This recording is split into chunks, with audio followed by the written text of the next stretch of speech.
अस्सलाम वालेकुम। आदम से मोहम्मद तक के सफ़र में आज हम हज़रत इब्राहीम अलैहिस्सलाम के बारे में जानेंगे। हज़रत इब्राहीम अलैहिस्सलाम अल्लाह के बहुत बड़े नबी गुज़रे हैं। कौम नूह पर आने वाले अज़ाब से काबे की दीवारें टूट गई थी। अल्लाह की इजाज़त से हज़रत इब्राहीम अलैहिस्सलाम ने दोबारा खाना काबा की तामीर की और वही काबा आखिरत तक रहेगा। तो आप हमारे इस सफ़र में और प्यारे नबियों के बारे में जानने में इंटरेस्टेड हैं तो प्लीज़ हमारे चैनल को सब्सक्राइब कीजिए। चलिए जानते हैं हज़रत इब्राहीम अलैहिस्सलाम के बारे में।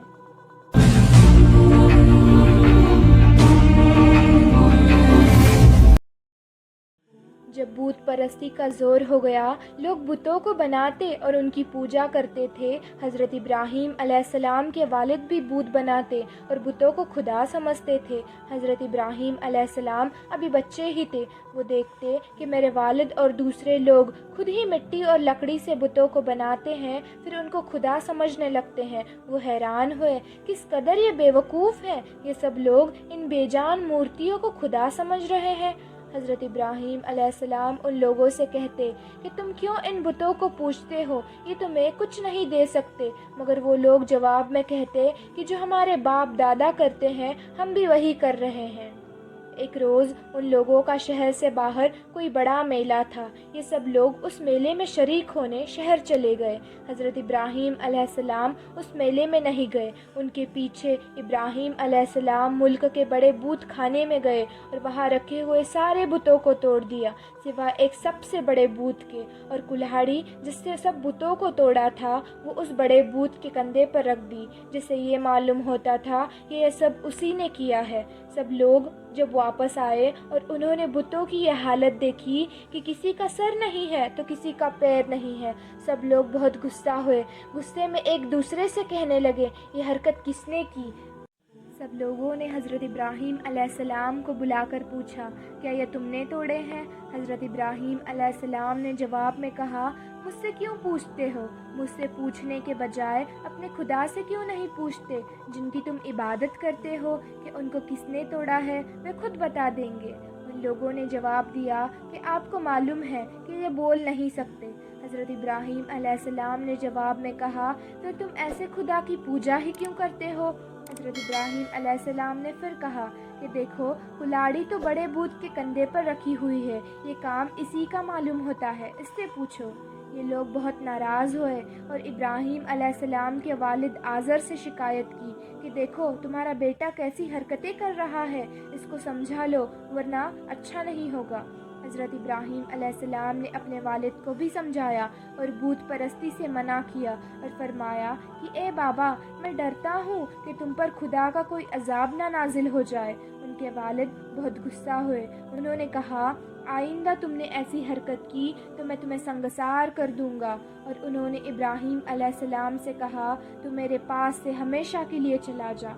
आपने अपने बाबा को सलाम किया और जाते वक्त कहा, मैं आपकी मग़फ़िरत के लिए दुआ करता रहूँगा मेरे बाबा।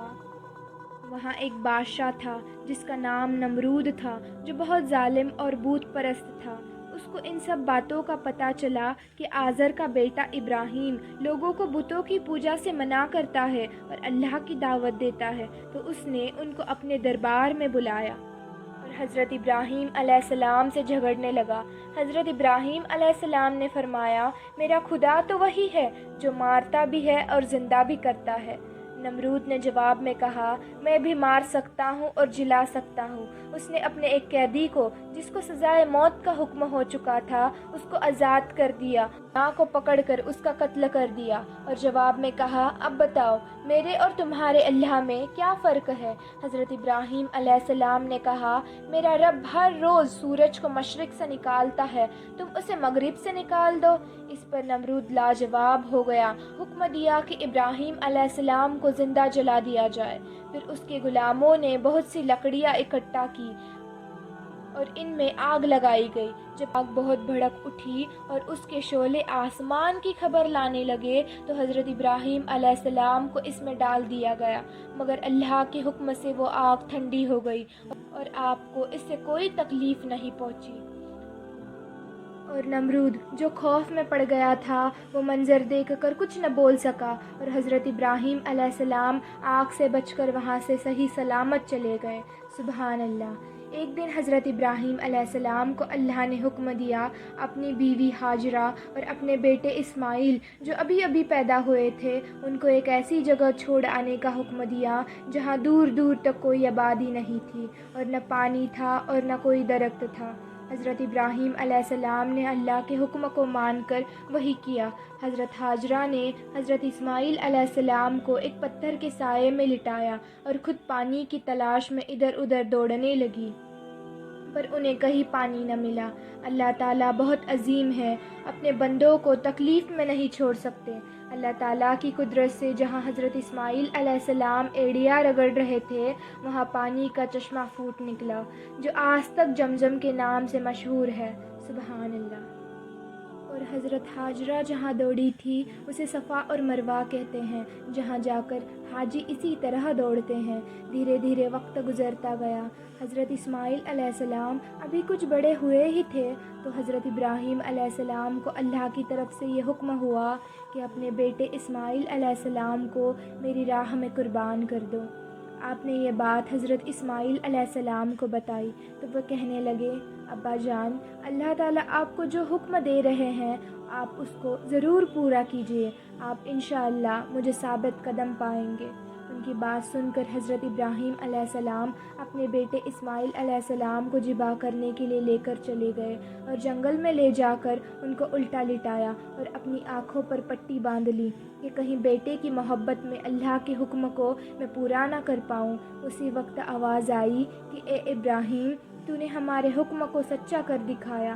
اور جب حضرت ابراہیم علیہ السلام نے آنکھوں سے پٹی کھولی تو اسماعیل علیہ السلام کے بجائے ایک دمبا ذبح کیا ہوا پڑا تھا۔ اسی واقعے کی یاد میں مسلمان ہر سال قربانی کرتے ہیں۔ اس طرح ابراہیم علیہ السلام اور اسماعیل علیہ السلام ہر وقت اللہ تعالیٰ کے حکم کو مانتے رہے، پورے دل سے ان کی اطاعت کرتے رہے۔ جب حضرت اسماعیل علیہ السلام جوان ہوئے تو حضرت ابراہیم علیہ السلام اور حضرت اسماعیل علیہ السلام نے اللہ کے حکم سے مل کر خانہ کعبہ کی دوبارہ تعمیر کرنا شروع کر دی۔ اور جب حضرت ابراہیم علیہ السلام نے اللہ تعالیٰ سے دعا کی، اے میرے رب، اس شہر کو لوگوں کے لیے امن کی جگہ بنا دے اور مجھے اور میری اولاد کو بتوں کی پوجا سے بچائے رکھ۔ اے ہمارے رب، میں نے اپنی اولاد کو میدان میں جہاں کھیتی نہیں ہوتی تیرے عزت والے گھر کی خاطر آباد کیا ہے۔